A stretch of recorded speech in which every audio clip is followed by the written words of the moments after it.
Hello. On behalf of the UK Government's UK Trade and Investment Department and Pure London, welcome to this special panel discussing the very best of British fashion and accessories. My name is Ian McGarrigle. I am the chairman of the World Retail Congress, and it's my pleasure to be able to chair this discussion here today, looking at what makes British fashion unique and outstanding for international retailers and their customers. Now, this panel has been brought together by UKTI as part of their ongoing commitment to promote the great British companies and the very best of British brands in the fashion and accessories market, and working with Pure London to deliver just that. And so to help me discuss that and what makes British fashion so outstanding on the international platform, I'm joined by three great retail experts and fashion experts, and starting on my left with Derek Lovelock, who is currently acting CEO for Mamas and Papas, but has many years' experience, most recently as chairman of the Aurora group, which has a number of leading British fashion brands in its portfolio. Katie Sturch, who is a senior editor looking after the trade shows for WGSN, which is an international fashion trend forecasting service. And Andrew Jennings, who is an outstanding retail expert, having worked right around the world, which I think was why Andrew is going to be particularly pertinent for the discussion here today. Andrew has been CEO for many leading department stores around the world, from Saks, Harrods, House of Fraser, Karstadt, Holt Renfrew, and others, and is currently on the board of Ted Baker as non-exec director and advises a number of retailers all over the world. So welcome to you all. And really, to start us off on this topic about great British fashion, just be really interested to start off in getting each of your views on why it is you think that British fashion is outstanding, and if so, what it is.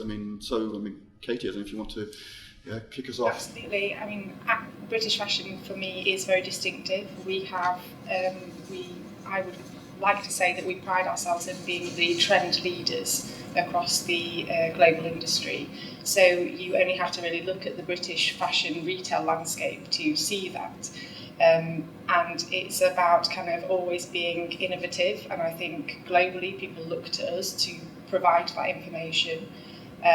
We have a great heritage behind our retail landscape and kind of our need and want for trend.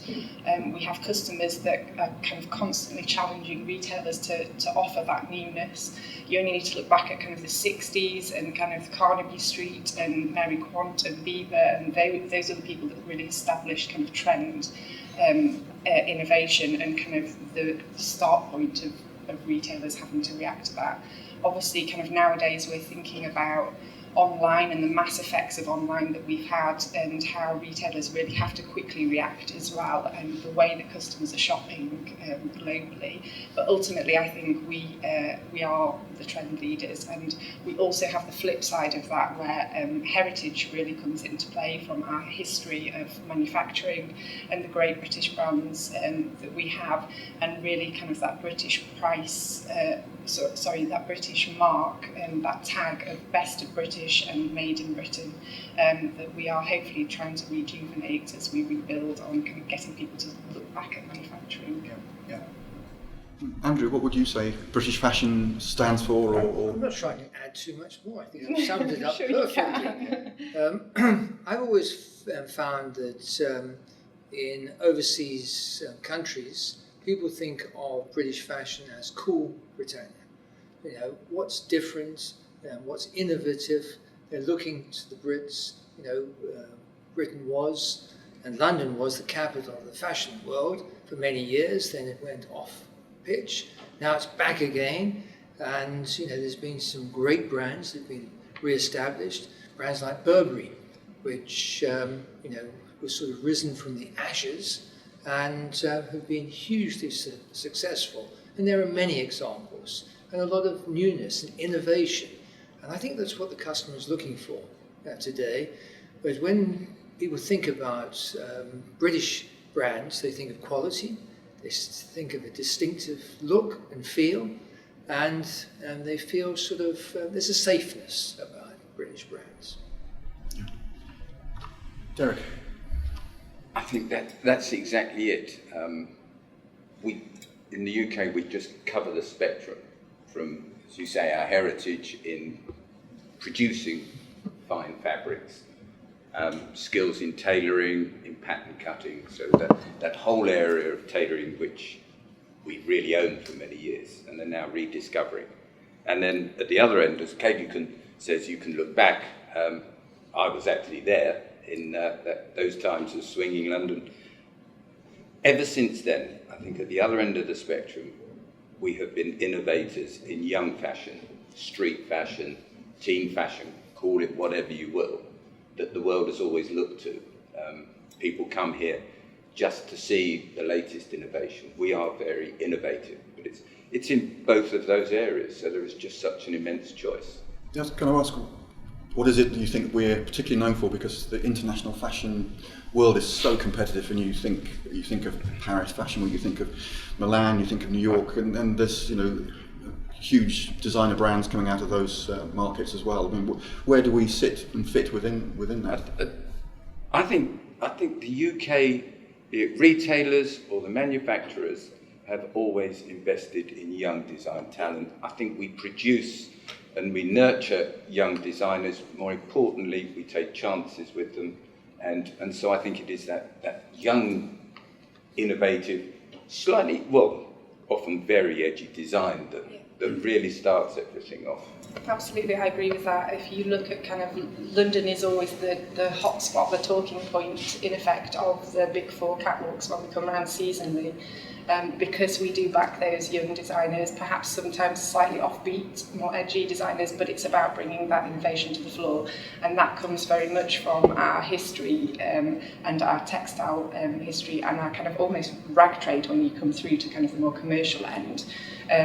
But it's about kind of really sort of having that movement and that traction, and that is what people want from us globally. They want to look to us, they want to be able to adopt and adapt trends globally kind of from that sense, I think. I think building on this, when I was working in North America, we would look at, and a few years ago, the Milans and the Parises and the New Yorks were highly important, and the UK was not as important. It would be sort of, well, shall we miss this out? And many buyers would say that. Now, in the last 4 or 5 years, it's really been, well, we've got to go to London. London has now been rejuvenated, and I think that's critically important. So it's the buyers who are the ones that are going to bring in the merchandise across the globe. Yeah.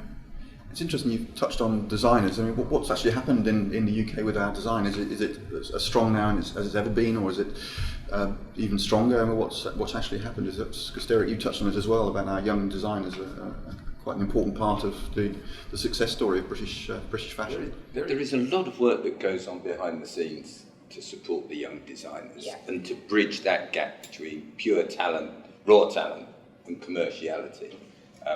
A lot of investment, a lot of people's time, and I think that bears fruit. They are able to grow, so that talent is able to come out into a commercial world. Yeah.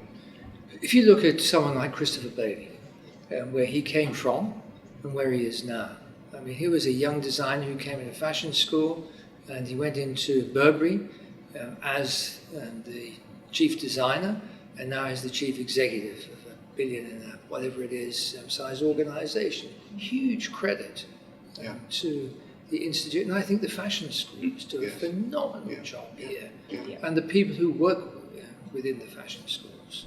An important point, I guess, is these designers aren't just gravitating to the big brands. I mean, they're being employed by sort of mainstream, high street, mass market retailers right through the whole spectrum. Absolutely. So that the heritage that is taught from kind of a design school, we have some of the strongest design schools in the globe, and having that sort of flexibility for people to go out into the industry. And I think what will be interesting is we've been hearing kind of conversations about British manufacturing and trying to rejuvenate that over the more recent years, is that actually there is this shift towards trying to get more vocation out of kind of in roles and backing by the government.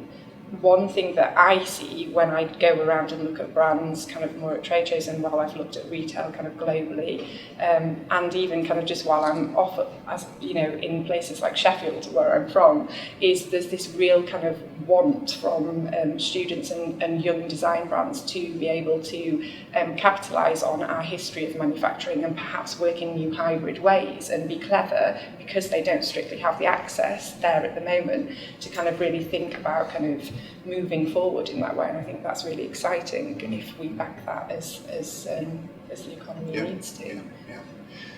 Derek, I know you're no longer involved with Aurora, but you were for a number of years, and just be interested to hear a bit more about that. I mean, how important was the international side to the collection of brands within Aurora, and kind of just maybe could you talk about the challenges of building that international side of the business?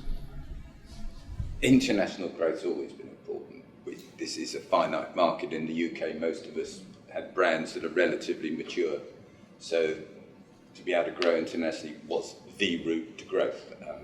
Fortunately, our brands were very early into that, and because they were distinctive brands, they had that ability to travel. Markets, different brands appeal to different markets. I think that's part of going back to what does the UK have. I think it understands how to build brands that are unique, that have a distinctive identity. So Caramel, of which I think, I'm not sure of the latest numbers, but I think about 60% of global sales are outside of the UK. And transport, we would always say in any major city in the Northern Hemisphere, there would be enough customers that if you put it private, you could open a store. But in particular, Russia, whilst a challenging market at the time, was absolutely tailor-made for Caramel. An Oasis, with its more feminine style and approach, more print, was perfect for the Middle East. Interestingly, harder to sell in the Netherlands and Denmark, where the sort of floral print, that sort of appeal, didn't quite have. So initially, it was that ability to have a niche, but to identify which markets would really be receptive to that niche. So that was the opportunity and also the challenge. And were you conscious that Britishness was a part of what you were selling? No, I don't. Our brands weren't selling quintessentially Britishness. So no, it was our skill at creating brands that had a unique DNA, had a point of view. I think that's what we were experiencing. And I think also brands that had a unique understanding and a consistency for their customer. Yeah.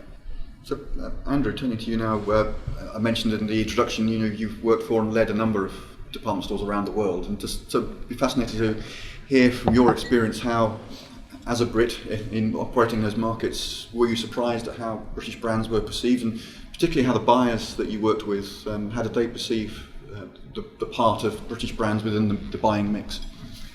Look, I think number one, it goes down to the customer. It's what does the customer think about all of this? And just as an example, when I was in Germany, everybody said, well, only German brands work in Germany. And I think that it is a fallacy. And we launched about 18 months ago a British promotion, which we got huge support from British vendors, called Feel London. And we brought about 80 British brands into the marketplace. And the results were incredibly favourable. The customers reacted unbelievably well. And I know we're talking about fashion here, but just very traditional British cushions with a Union Jack on were sell-off, within an 80% sell-off in the first couple of days. And so the German customer likes British brands. And why do they like them? And we asked them, we did a survey, what did you think about these things? They like the uniqueness, they like the quality, and they thought they were value for money. At obviously a good, better, and best price point.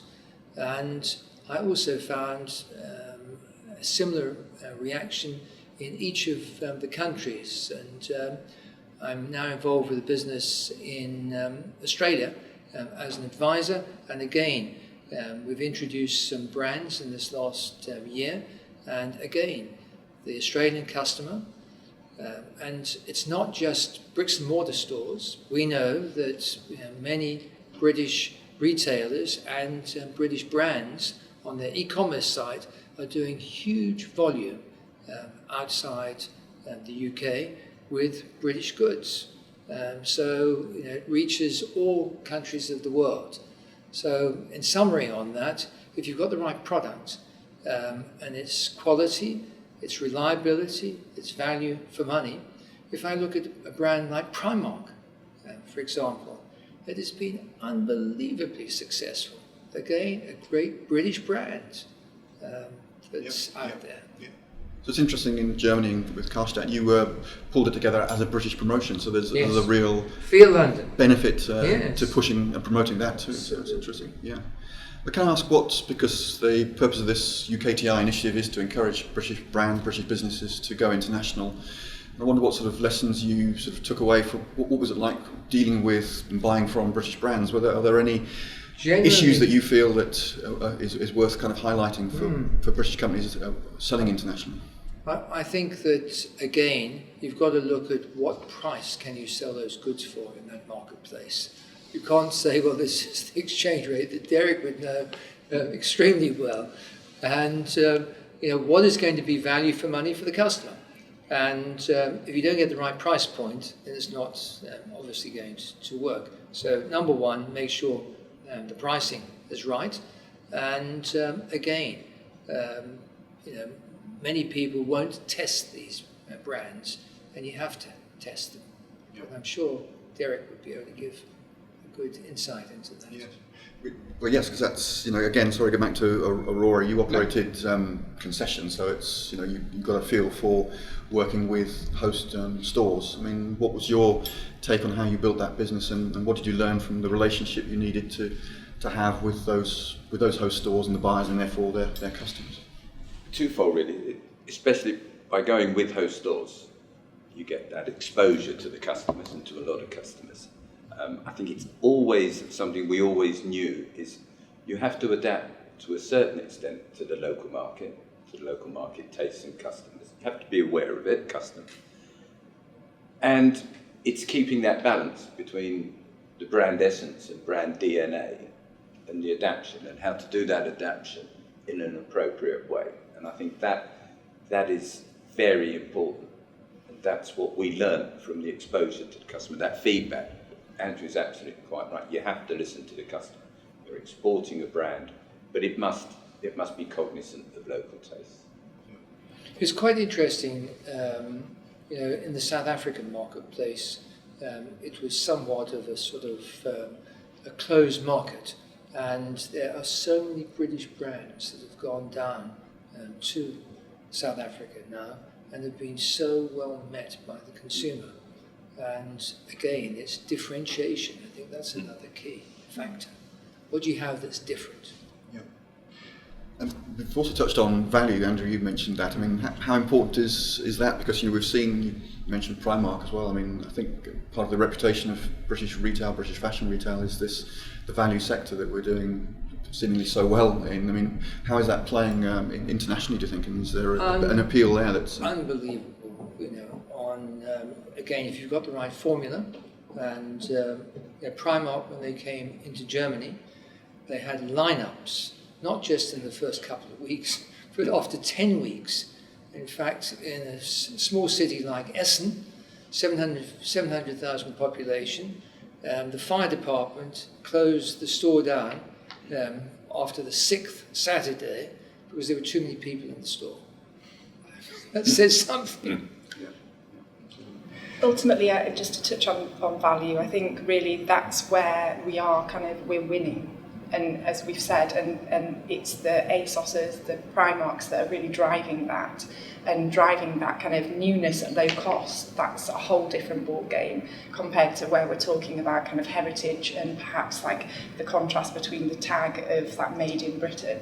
That's not to say though that quality can't be made within the boundaries of each of those retailers themselves across the whole different level of markets. you know, we've got people like Topshop who are sort of capitalising on that idea of made in Britain, and they have sort of something that's similar to their premium boutique kind of ranges. There's no reason why kind of the more value chains can't bring that in, and are also succeeding from a British point of view, but internationally. It's the effect, I think, as well of online and the way that the customer is shopping, because they are more savvy. It's more about researching. They're kind of they know what they want. They know how they want to wear it. It's about how kind of reactive these retailers can be. And I think that really we lead from that point of view from British retail and brands. I think that's right. I mean, it is such a competitive marketplace with a Primark that has changed set the bar significantly lower in terms of price. But I think that innovation and the energy that's in British retail means that all of the fashion retailers, the other retailers, have reacted in terms of finding ways to create product, manufacture product, fabric that reacts to the new norm on pricing and what the customer is demanding. And I think you've got to look at price points at the opening price point, at the better price point, and at the best price point. So just also want to look at how do you build a brand internationally, and Derek said that going international for a British company is pretty essential these days because it's a finite market here, but again equally it's not an easy thing to do. There's a whole range of things, but thinking about building the brand and the marketing, I guess, what do you think see as the essential things that you would advise a company thinking about whether they can create a noise and a brand internationally? It's a combination. In a multi-channel world, it's a combination of a little bit of everything and lots of varying skills. Bricks and mortar are still essential in some form. It can be using somebody else's bricks and mortar, but probably in terms of a brand, somewhere, a store that is experiential. That's where the brand really expresses itself the best, supported by all of the other available channels, and that consistency across them all. And marketing these days, from when it was, is now so varied, from social media to celebrity endorsement to bloggers. Expertise in so many in those areas, which I think everybody now is beginning to realise that they have to attract those skills over here and then use them to go global. But it is a skill in lots and lots of areas. Yeah. So Andrew, were your buyers in whether it's in South Africa or Germany, how did they start to hear and feel that noise about a brand that was something they should look at? Was it? Well, number one, WGSN, and trade magazines and online. I mean, it's just the world is so small today. Everybody knows about everything.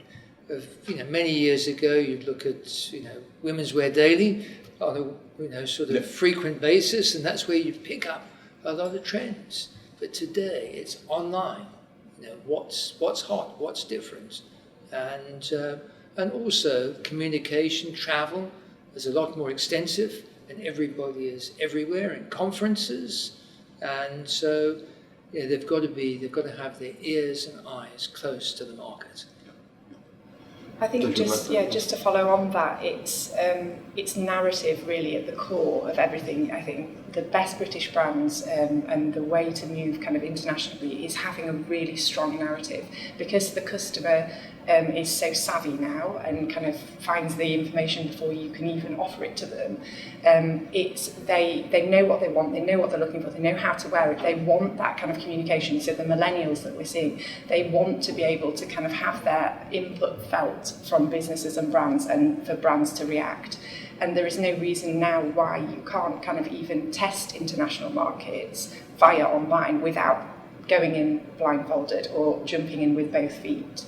And you can kind of carefully think about curation and having that niche and really capitalising on your narrative. That's the most important thing. Bricks and mortar, absolutely, because you need to have the availability for people, some customers to want to shop, to feel fabrics and see items. But it's online is where brands really need to kind of build out and test and trial things. Well, we have to draw this to a conclusion now, but just wanted as a final question, be interested in your thoughts to help wrap the discussion up and leave some key points. Is if you were talking to an international buyer about looking at British brands, what is it you would sort of single out or say to them about why you definitely should look at British fashion and accessory brands? I don't know who'd like to start. Because Katie. we lead with innovation.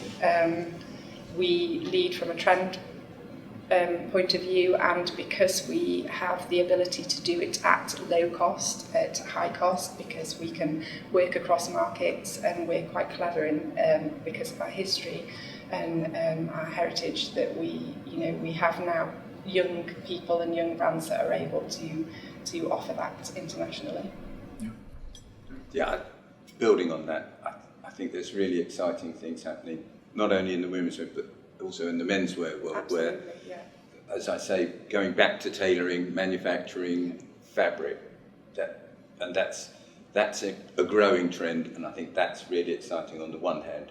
I think on the other, in a world of increasing retail globalization, standing out and being differentiated is absolutely key. If you shop any of the mega malls in the Middle East, where there is just so much choice, then real innovation and differentiation has to be the answer, and there is more of that here than anywhere else in the world, I would say. I think there's one other word that I'd use, and that's relevance. And I think today you've got to be relevant for your customer on an international basis. And so many of the British brands are very relevant to the customer.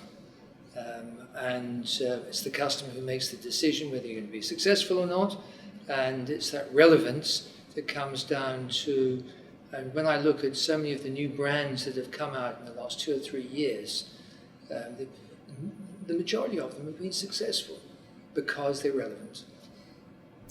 Well, thank you very much to you, to Derek, Katie and Andrew. On behalf of UKTI and Pure London, thanks for your contribution. I hope you agree that it's been a really informative and useful discussion on 2 levels. If you are a UK brand thinking about going international, hopefully everything you've heard in this discussion will encourage you. There's an exciting international market out there that is keen and really excited by British brands. And if you're an international buyer thinking about British brands, there's huge variety, uniqueness and heritage that is on offer here in the UK. And we very much hope to see you in the UK at Pure London and other trade shows. And if you need any more information, please do contact UK Trade and Investment. Thank you for watching.